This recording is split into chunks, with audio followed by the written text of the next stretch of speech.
Hey mga bro, balik tayo sa ating channel para pag-usapan ang napakagandang balita para sa ating Philippine Coast Guard.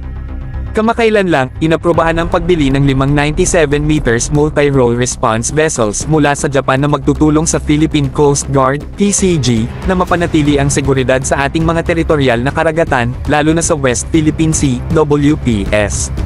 Sa isang pahayag, pinasalamatan ni PCG Commandant, Admiral Ronnie Hilgavan, si Pangulong Ferdinand R. Marcos Jr., sa pagsuporta sa 29.3 billion pesos budget para sa pagbili ng 5 MRRVs mula sa Japan bilang bahagi ng Maritime Safety Capability Improvement Project Phase 3. Ang pagbili ay bahagi ng isang Official Development Assistance Loan mula sa Japan.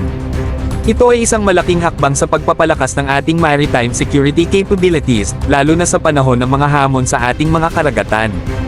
Ito rin ay magbibigay daan sa atin na mas mapangalagaan ang ating mga mangingisda at mga kababayan na namumuhay malapit sa mga coastal areas. Sa pagtanggap ng mga bagong barko, asahan natin na mas mapapalakas pa ang ating kakayahan na mag-respond sa mga maritime emergencies at magpatrolya sa ating mga territorial waters. Kaya mga bro, ito'y isang malaking tagumpay para sa ating bayan.